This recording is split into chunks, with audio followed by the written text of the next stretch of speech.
online advertising will generate. Well, good morning and welcome to the November 8th, 2019 meeting of the DNA Subcommittee. I'm Dr. Adams, and also present are Drs. Eastman, Kidd, Gettings, and Sozer, and that does represent a quorum. Also present is Commissioner Green, that I wanted to welcome as well. You've all received a draft agenda for today's meeting. Do I have a motion to approve the agenda? Make a motion. Dr. Sozer, do I have a second? Second. Dr. Gettings, all in favor? Uplifted hand. Unanimous. Thank you. You've also received a draft copy of the minutes from the August 9th, 2019 meeting. Are there any questions or comments from the draft minutes? Hearing none, do I have a motion to approve the minutes? So move. Dr. Kidd, second. Dr. Gettings, thank you. Take this one. Get her act together. All in favor? It's unanimous. Thank you. Next item on the agenda is for accreditation and laboratory updates. For this meeting, all updates are informational purposes only. No vote will be required. Members of the laboratory are either present or available by phone. And the first update will be Monroe County Crime Laboratory.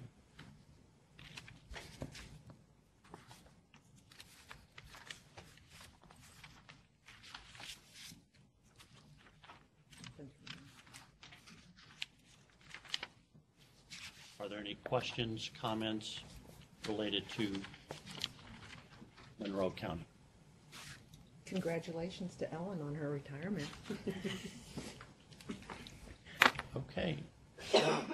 Next will be Suffolk County Crime Laboratory.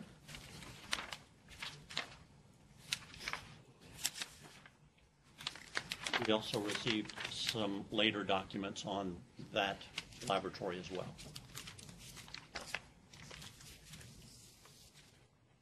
Comments or questions? I did want to ask a little bit about the reagent, the ILS use, and how that system works, the tracking system, just to get a little more information that wasn't in the documentation.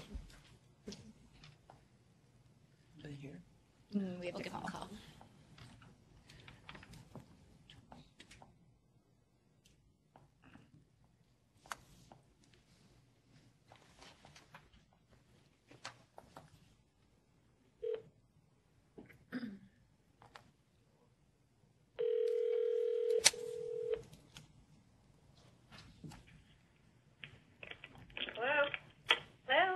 Hi, is this Helen and Diane?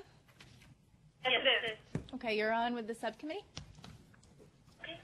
Hi, this is Catherine Gettings, and we're reading through the response to the nonconformities, and I just wanted to hear a little bit more about the critical reagent tracking system that you use. And you know, you have a database, and this ILS reagent was marked no in the database. Can you just give us some more background about how that happens normally? You know, after validation, who decides that? Who enters it into the database? Does it ever change? Just some background. Also, because we moved all our access documents onto an Excel data sheet. So during that change, I guess whoever moved it also added the Liz ILS and probably didn't realize that they marked it off as no and didn't go through the entire sheet to make sure everything else was accurate. After this finding, I went through the entire consumables database just to make sure every critical reagent was marked as no.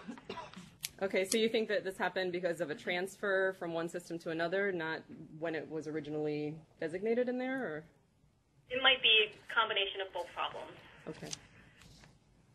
And this was the first, we had one other kit before this one, and then this was the first kit that was entered into the system, so maybe that happened. Right, because this was a kit you had just brought online, right? Correct. Y-Filer Plus, okay. And who has access to the database? Do you think that this is something that could get accidentally changed in the future, or? We locked that column down now as locked column, so nobody could change it except for me, the QA monitor would be the only people that would have access to this column. Okay. That's all I had. I don't know if you guys had any questions. Other questions? Okay, thank you. Thank you. Thank you. The next update is from the New York City OCME Department of Forensic Biology.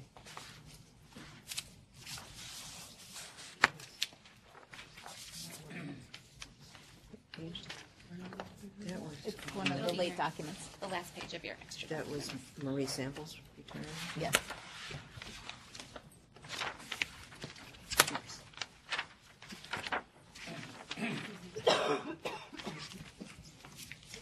Any questions or comments? Congratulations, Yeah, Marie. congratulations. Great. Okay, we'll move on to old business. Jill, will you please provide us with an update for the partial match program? So the partial match program, there are no changes as of our last meeting, so I'll just reiterate what I said the last meeting, which is that there are 93 names requested, 49 names have been released, 47 investigations closed, 1 conviction, 1 arrest, the case is pending, and 2 active investigations. So no changes since our last meeting.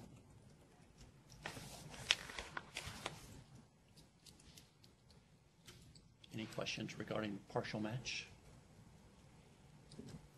Okay, we'll move on to familial search. For familial search, we have received 35 applications in total.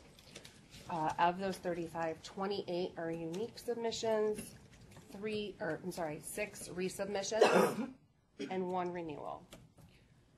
Out of the 28, out of the 35, 11 have been rejected, 23 have been approved. Of the 23, 9 searches have been completed, 1 search is in process, 9 are in queue, and 4 are pending the MOU execution. 1 application was withdrawn.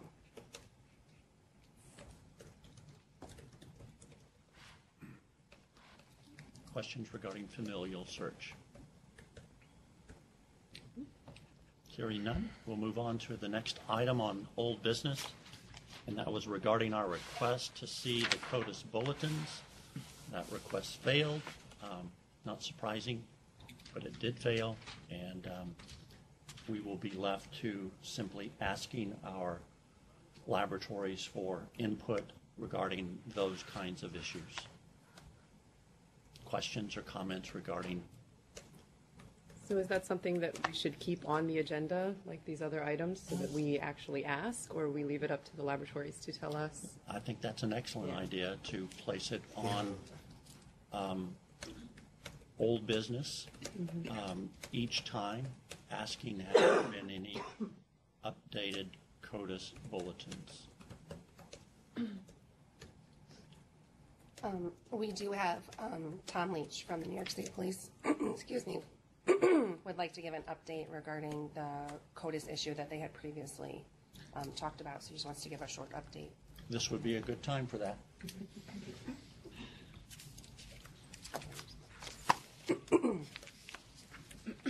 So, Tom Leach, Associate Director up in the DNA Databank in Albany. I just wanted to give an update. We've talked about this a couple times at the previous DNA subcommittee meetings in regards to a CODIS display issue. That, again, it was specifically related to the display of the genetic information for a profile. The information in CODIS is intact. There's no worry about the integrity of the CODIS program, but there was this display issue. And I had spoke that the FBI were going to provide a utility tool to correct that issue. They did do that, which was sent out to all the CODIS laboratories. At New York State, we did execute that. The 3 matches that did exhibit this display issue, we've confirmed those have been corrected. And it appears that the utility tool that they provided has corrected, this display issue. So the FBI did indicate that they were going to possibly enhance this utility tool later to specifically highlight the changes, because basically the way the utility tool worked, it was kind of global and went in. So we went in to look at the matches that we had affected, but there could have been other data updated that maybe we wouldn't see because it wasn't part of a match. So not sure whether that's going to come out or not, but we do know that the issues that we have been resolved. So what is the importance of that update tool to be able to actually see other cases that or other matches? What would be the relevance of that? So when they did the utility update, so prior when they had the upgrade, this stems to a smaller subgroup of records. So it had to have a certain condition where the information went into CODIS prior to 2012. It would have hit with a hit prior to, that previously hit to 2012. So if there was data in there that never hit, never matched, that might have gotten updated, but it wouldn't matter to us because we never matched to it. Now what they're saying is they can go in and highlight and specifically indicate what matches were affected. So if there was other ones that maybe we didn't see as part of those three, but it's not apparent that that's the case. It looks like it seems like we've accounted for anything that was looked at by the local labs or the state lab. Hopefully there isn't other ones, but by having this enhanced mechanism of highlighting those, we could say, oh well, yeah, no, we've accounted for all those. So it's something they were working on. Whether or not that comes to fruition, we'll wait to see on that. But certainly can provide that update if that does happen. But we are assured that the ones that were affected have been corrected. And just to go back when those matches were affected, if you recall, the match at the match at the higher level lab was correct. So at the Estes lab, everything was correct. We could see exactly what it should be. It was the lower level lab that had the discrepancy. And so the state lab and the local lab could work together to, make sure that match could get processed. So it wasn't like they had to wait for this utility. And then there was other bulletins that had come out to let the labs know that this is how they should handle it until the utility came out. So just wanted to provide that update. Questions from anyone? Thank you. The next update is regarding rapid DNA validations for enhanced performance checks.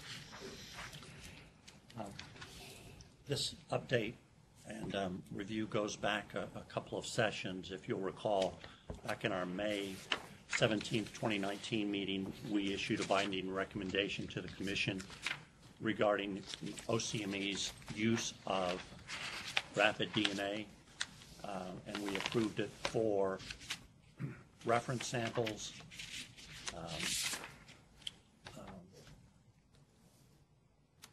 that's it. We approved it for reference samples. That went to the Commission. The Commission then sent it back and asked us, could you provide some clarification? We did provide the clarification and essentially restated what we had stated originally. In the letter to the OCME from the Commission, it restricted use to mass disasters only, which was not our original intent. That has since been corrected by the Commission.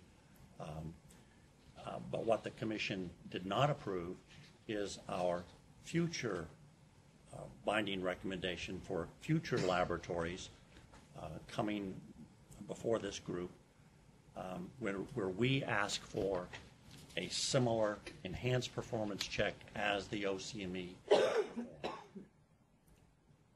Frankly, it really doesn't make any difference, because we were going to have those laboratories or agencies come before us anyway. And but now they will come before us, and they will present their enhanced performance check or validation, and we will approve or disapprove based upon them coming before us. So nothing really changes as far as I'm concerned. It's just that we were trying to provide guidance to those that would come after the OCME, and I think we've done that. But now we will wait for the next group to come forward and present their findings, validation or enhanced performance check.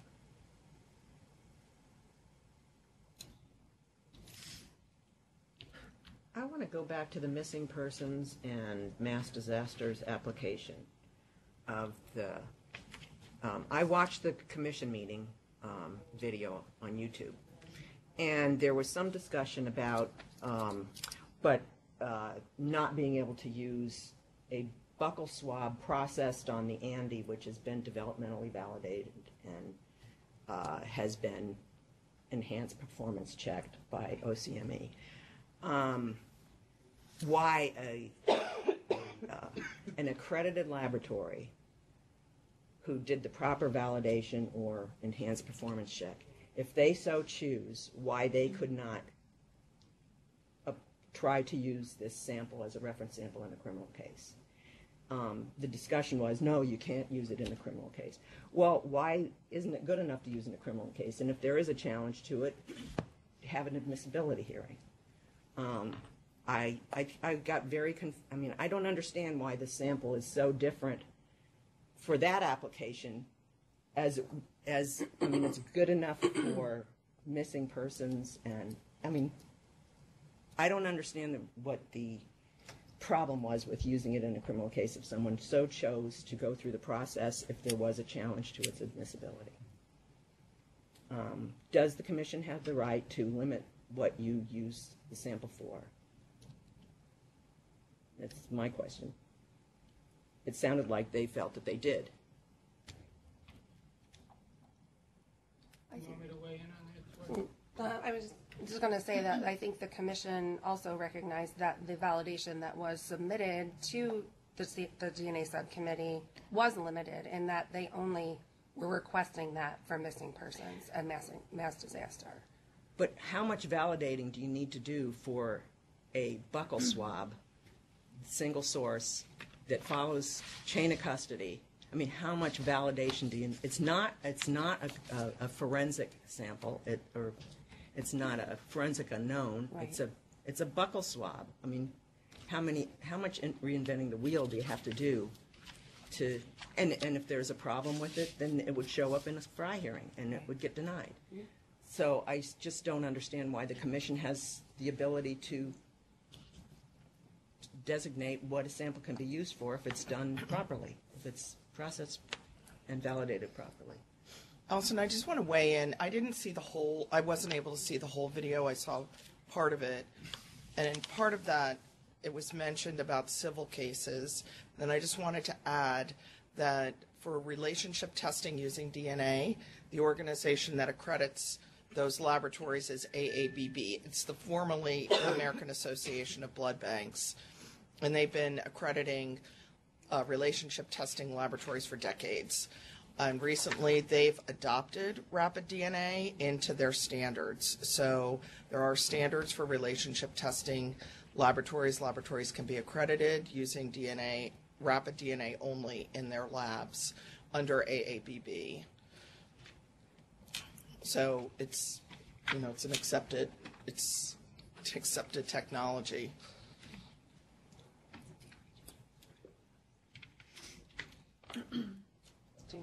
Sure.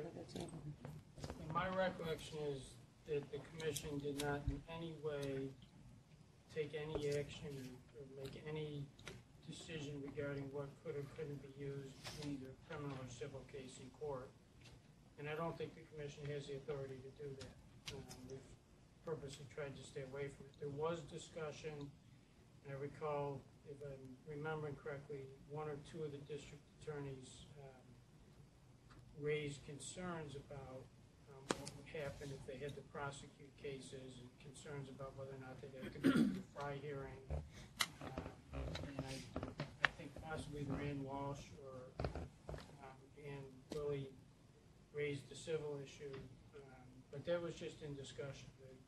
I think you're absolutely right. The commission doesn't make decisions about what can be used. Those are decisions for a court. And if some DA or some civil attorney wants to use it in court, they would have to go through the process and probably do a fry hearing or similar type of hearing. But the commission didn't take it. There was discussion about it, but they didn't take any formal action, nor would they take any formal action when something could have been used in court. Well, I'd suggest that maybe they should clarify, because I thought the discussion then was very misleading. It sounded to me like they were saying, yeah, it's fine for missing persons and mass disasters, but not criminal cases. And it might have been, they didn't vote on it or anything like that, but I thought it was quite misleading then. And I certainly respect that, but if you look at the record, I think it's very clear what formal action the commission took, and I think it stands on its own.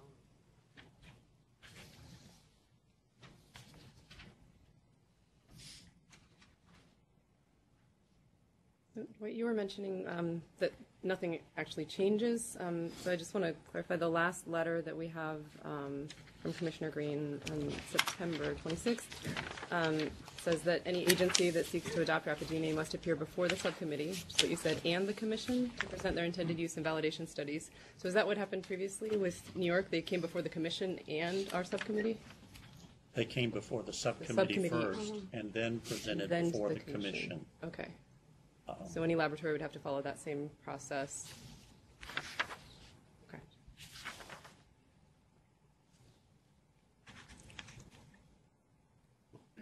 Is that typical for any new technology like this, or is that something that seems to be specific here to rapid DNA? That's a good question. I don't know that it's typically done before the commission as well.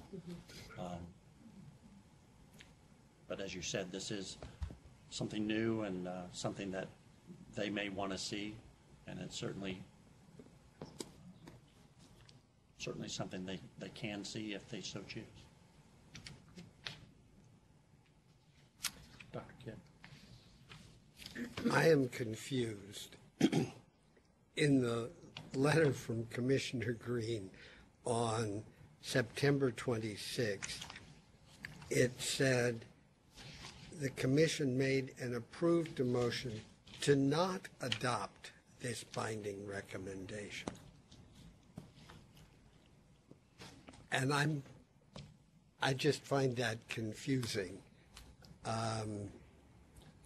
There were essentially two binding recommendations. The first was for the OCME to use the rapid DNA on reference samples, which was ultimately approved by the commission. The second binding recommendation was our attempt to provide guidance to laboratories and agencies coming after the OCME. And what we said in that binding recommendation was exactly what we said for OCME. You should come before this subcommittee with your performance check, enhanced performance check or validation for us to make that determination. The commission chose not to approve that binding recommendation. And as I said at the beginning, okay, it really doesn't make any difference to this group because the laboratory or agency will come before us anyway. I'm not suggesting what we will do in the future, but it wouldn't surprise me if we made the same decision to an enhanced performance check on the next laboratory that we did with OCME, and that we would then issue that binding recommendation to the commission. So that's where it stands today. Okay.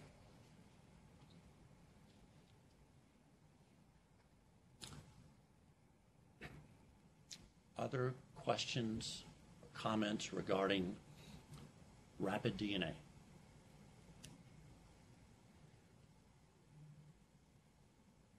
Hearing none, we'll move on.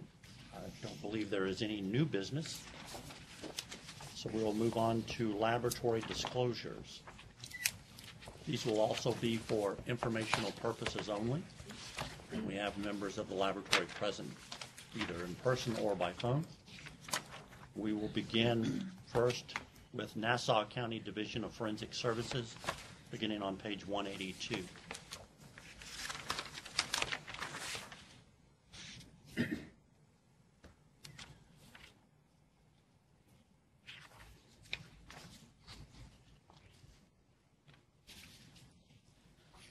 Questions or comments? I just had a quick question. I was wondering what they use to generate their reports in the boilerplate. Good morning. Pat Buffalino. I'm the technical leader for the DNA section and the lab director. We use Portal-E, their laboratory information management system.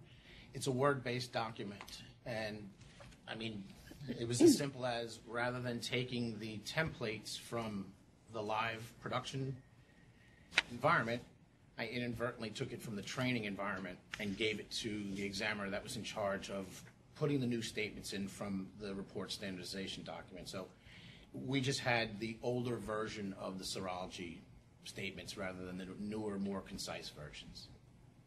But it's Portal-E. So how did it affect? There were 6 cases affected. How were they affected? So the results were all correct. It's just the boiler template. We've decided, rather than just giving a link to the standardization document that's on DCJS's website, we've decided that we're going to include that in our reports themselves.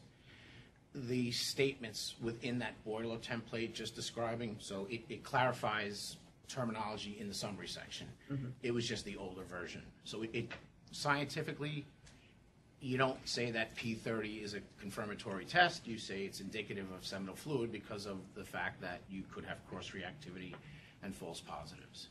So that's how it affected. We just basically looked at all of the cases from that time period to the present day, and we found 6 cases where the incorrect terminology was used.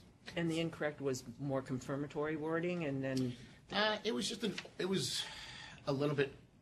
It wasn't confirmatory. It was just, there were about 2 sentences that we kind of merged into one, and the examples are in the document that we provided. So it was really just loading the LIMS system. Is that the problem? So when changes are need to be made, the directories are all based upon permission. So there are only 3 people that have permission to get to those locations. So the examiners just can't inadvertently get into it. Well, that was the technical leader took, and it's not funny, but the technical leader took the wrong documents. So my assumption was the training environment was up to date with the live environment. So from here forward, we're going to take from the live environment to hand out. But we still do test the templates. Even though it's just report statements, we still test the templates in Bs to make sure we haven't removed bookmarks, to make sure that we haven't removed links and so forth. That relies on working between the matrix of LIMS and the report itself. Okay.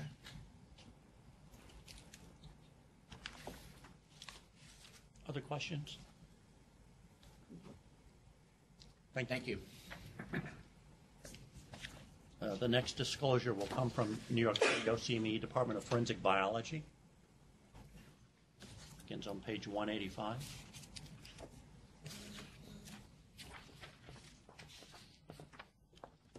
I had some questions about the root cause analysis. Good morning, Meredith Rosenberg, Quality Assurance Manager. Hi, nice to meet you.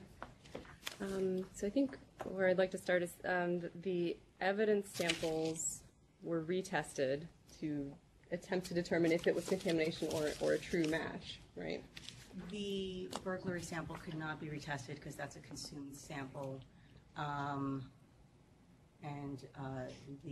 No, we did not retest any of the original samples because we could not confirm for the burglary sample that it was or was not an issue, because that's a consumed sample typically in our lab. We did attempt to test the other sample in that burglary case, and it had insufficient amount of DNA. I see. Okay, I was confused about that. Okay. Because so that helps. Because there are statements that make it sound like you can't be certain if it was contamination or if it was a true match. But I think that reads to me like a very far-fetched possibility that it was a true match, right? I mean, would you agree or no? I would not disagree with that. Okay. If you could have confirmed that it was contamination, would you have done any additional response or corrective action? No, everything that we did after we realized that there was a potential issue was look into all of the other cases that the reporting analyst and tech reviewer had reported and technically reviewed for that year. So we looked into that, made sure there were no other issues. We also looked at all of the other samples, cases rather, that the analyst who cut these two cases had themselves cut, and looked to see if there were any hits to any of those samples that were cut and if they were true and accurate, and we saw no other issues. So all of the steps that we took after that would have been the same investigation whether we confirmed that it was contamination or not. I think the last time we met, we talked a little bit about the contamination event itself, and so I was wondering or thinking, what have you done in the past, or not in response to this, but in the past, to ensure that the way that you decontaminate whatever instrumentation is used, that's effective, right? So can you describe what instrumentation is used and how it's decontaminated? So in this instance, it was literally the examination cutting tools, so the scissors.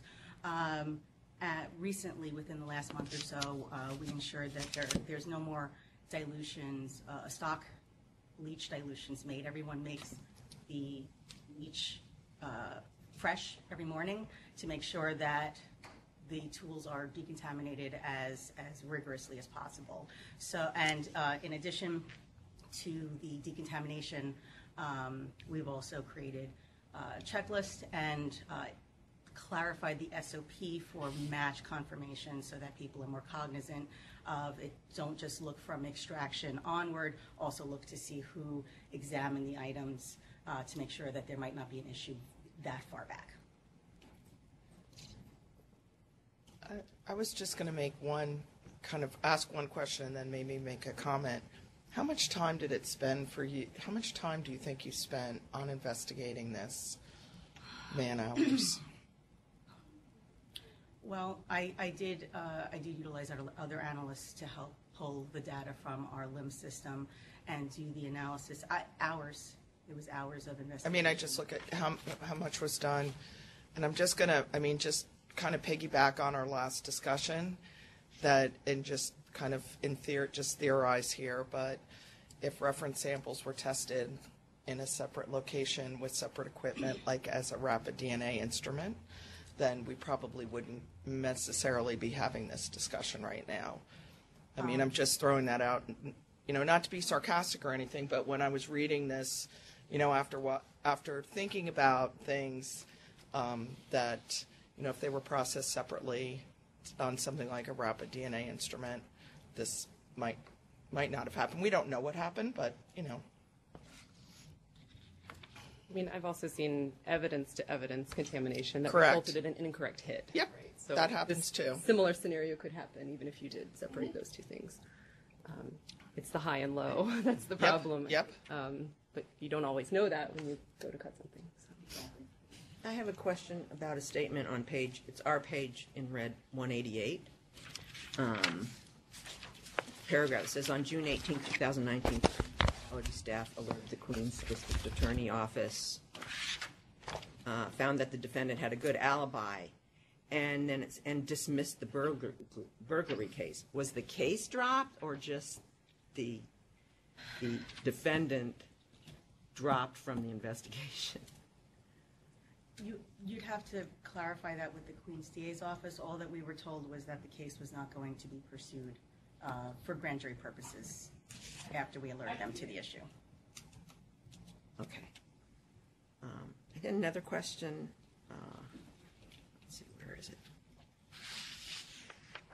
All right, down here on page 191, in the corrective action plan, the RCA committee also offers the following suggestions for consideration by management.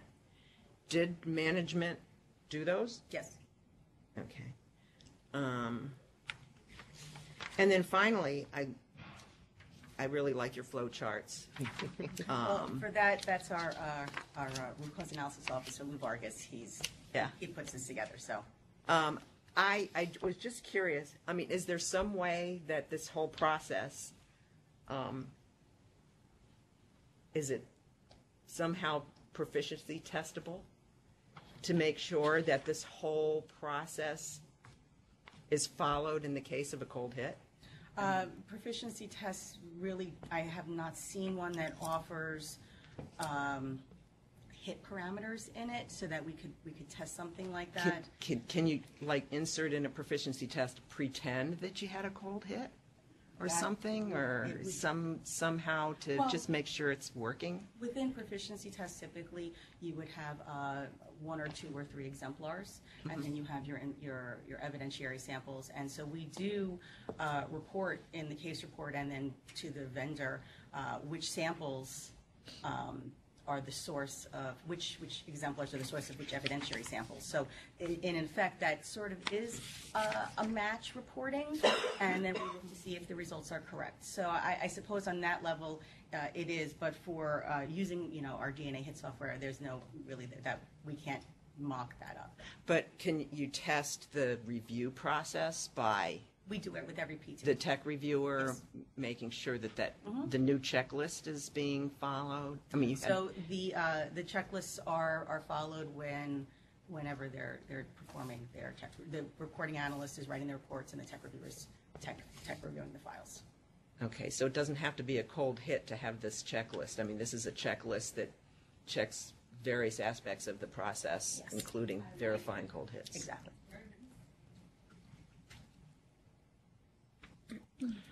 Can you clarify in part why you blocked out so much of the gender-specific terminology?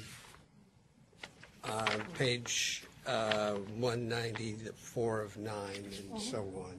Our office does that. Your office did that? Yep. Okay. Because it still comes through by the typeface and size of the block. Question documents examination. And I think, I can't find it right now, but I think I found one place where it wasn't blocked out.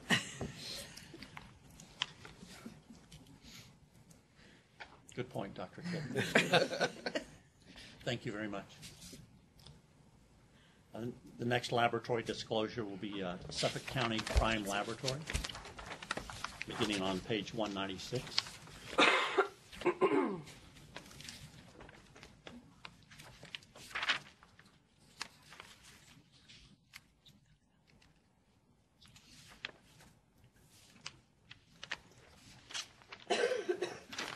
Questions or comments? Is anyone here? Or, yep. We need to call. We can. I guess I have a question. Sure.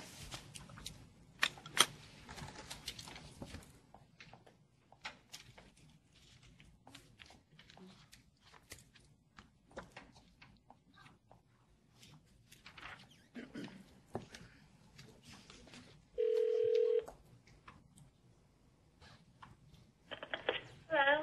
Hi, Helen, Diane again? Yes. Okay, you're back on. Hi, this is Allison Eastman.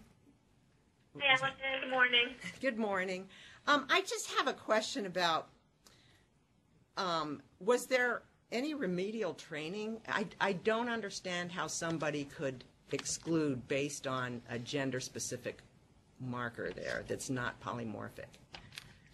What this analyst did was she had 2 partial DNA profiles, and one partial DNA profile had a gender-specific marker present that was male, and the other one was a really partial Q profile that didn't have any gender markers present. And she didn't want, because they're so partial, she didn't want to mislead someone and say that the other profile was also a male profile. So she incidentally called that one another unknown individual, and when the buckle swap came in, I guess seeing two different individuals, she excluded one of them. But was there any training or, I don't know. I mean, at the very least, maybe the person could have gone to their supervisor or something and, Well, in our manual now, we have indicated that if the question profiles are too partial, we will not do comparisons on unknown individual question profiles to another really partial unknown individual question profile. That was the problem. They were very partial, and one had a gender-specific, I guess, one had a gender on it and one didn't. And she just didn't want to mislead whoever's reading it. so one was not a reference sample, it was two forensic unknowns? Correct. Partial. Two partial forensic unknowns. And you were comparing them to determine whether or not they came from the same individual? Correct. Correct. So you no longer allow that? Not that what you partial said? to partial. Uh, It would have to have at least fully deconvoluted at a certain amount of loci before we could do that. oh, what's your number of loci? Right now it's two, more than one. We might change that for the future too. But so then this case would still qualify for being comparable? This Q to Q, if it's two, or no? Mm-hmm. I think this one for unknown individual Z, it had all Z's, and it didn't have a gender-specific. I'd be interested in seeing that profile. So are you saying that as the manual stands right now, this case could still have been compared, the Q to Q, or not? Let me pull it up and see. I don't think so. But there was no conflict with the markers that were present.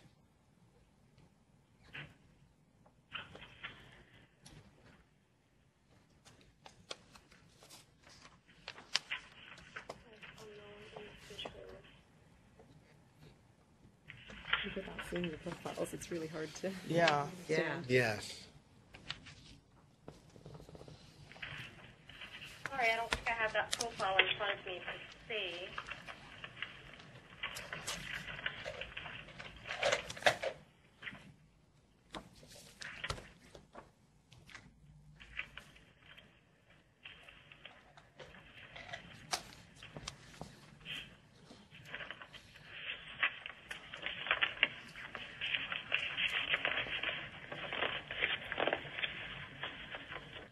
Yeah, this profile had all Z's, so probably not.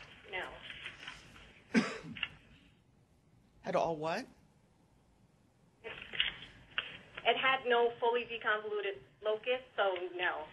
You wouldn't be able to compare it to another question profile. It would have to be compared. If it was a question profile, it had to be a full question profile or a known sample. So you have a mixture. One of them is a mixture, and the other is a partial single source, and they're both partial. Or can you give us a sense of what the profiles look like? The profile for unknown individual D was a partial DNA profile, very partial, with no gender determination. And then the other profile is a mixture with no fully deconvoluted loci? The one that was giving us the problem, yes. What do you mean was giving us a problem? The one that she accidentally excluded. Or it's designated the additional individual.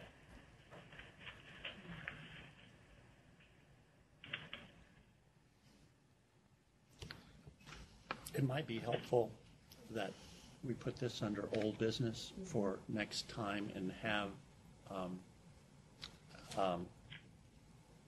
Suffolk County with 5577, Lori 5577. with the profiles, so that And then also Yeah. with their new procedure, with what they're doing. Right. Yes.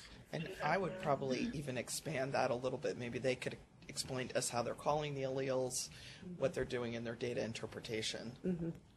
maybe a few examples. Yes. Of this case. Yes. I don't know if we can ask to see the data in a case, or is that? I'm not sure either. Okay. That's fine. We've also reviewed a lot of the other ones that had gender determination, and now we also don't determine the gender. Like back then, we would call unknown individual like a male B, and an unknown individual D, so it doesn't have a gender. But right now, all our unknowns are called unknown donor or Kristen individual. Carino, please call 5577. Sorry. So since there's no gender attachment now, an analyst won't be biased saying an unknown partial profile with, even if it was compared, they wouldn't use it as a bias. And maybe they could provide us with their procedures on how they do data interpretation. Would it be possible to have them come and? Yeah. We've asked for that, so I'm assuming that's definitely possible. Yeah. Helen, will you be available in February? Yep, I will. Okay. We'll work with them to put together something for the old business portion of the meeting. Yeah, it's just hard to understand or visualize it in verbally. So. Right. That's fine. I'll send in some documents. Perfect. Okay. Thank you. Thank you. Great, thank you. Before I ask for a motion to adjourn, I'd like to read a letter that I sent to Commissioner Green. Dear Commissioner Green, it's been my pleasure and honor to serve the New York State Commission on Forensic Science as the chair of the DNA Subcommittee since 2015. At the conclusion of today's meeting, however, I will be stepping down as chair and member of the subcommittee. The individuals that I've worked with in the DCJS are exceptional, and I know their talents will sustain the subcommittee and the commission for years to come. I have high regards for Jill and her team, and I will miss working with them on challenging topics facing this subcommittee. We were successful as a subcommittee because of their efforts. The subcommittee has been a career highlight for me, especially working along such individuals as Dr. Kidd, Dr. Bieber, Dr. Sozer, Dr. Eastman, Dr. Gettings, Dr. Batzer, and the late Eric Buell. The state of New York is fortunate to have the talent represented by these individuals who serve in this important capacity. Any successful accomplishment of the subcommittee during my tenure is directly attributable to these scientists. Finally, Commissioner Green, I appreciate your leadership and steady hand directing the commission. Please accept this letter as intended. Oh, thank you. And if I could just say a few things. I think first I'll say, sitting in the meeting, people watching these meetings or reading about them, might lose sight of the importance of this work. You hear discussion about technical issues relating to labs and contamination or procedures. But with my background and having tried over 100 felony cases and serial rapes and murders, one of which someone at this table was a witness on, you realize the human impact of this work. And, if we don't get DNA testing and DNA work right in New York State, if we don't use the technology to its fullest, we don't hold people accountable for doing some terrible things. And if we don't get it right, we also can hold people accountable for things they didn't do and, seriously negatively impact their lives. I worked on at least 3 exonerations where people, served really significant amounts of time for things they didn't do. So, I think one of the things that's important to think about, is the work that you do, really has a significant impact on the lives of people in the state of New York. So, we ask you, all of you, to come from around the country to put aside the, very important work you're doing and come here and help us out, and make sure that we do get this right. And I think you all do a phenomenal job, and just, want to make sure that you understand how much we appreciate the time and effort that you put into this work. And thinking about the last 4 years in particular, not just the day-to-day work of making sure that we get this right, And I chair the commission, and, from a practical perspective, I think I have a pretty decent understanding of DNA. But when you get into the science, we really need and rely on the expertise that all of you bring to this. And, we couldn't do it without you. So, your work in leading this group and, really providing us with the insight and expertise and support that we need has been invaluable. And it's not just the day-to-day work with the labs, but also, in helping us look at and think about advances in the field and how they apply to this work. And I think familial search is a great example. Very controversial topic, very good arguments on all sides, and to have your help in, being able to look at those arguments and look at the information and come up with a policy, that helps us navigate all that, and to be able to do it, not in a political environment, but, to do it with a group of top-rate scientists is just invaluable. So, I know that, all the folks at DCJS, share, in my feeling, and just thanking you for the work you've done, the time and energy you put in. So we do have a plaque for you. I just want to say thank you so much. Appreciate everything. Thank you, Commissioner Green. Appreciate that. Thank you all. Our next meeting that I will not be attending will be February 7th, 2020, here in New York City. Do I have a motion to adjourn? Dr. Gettings, do I have a second? Dr. Kidd, all in favor? It's unanimous. Thank you very much. Thank you, Dwight. I was hoping you could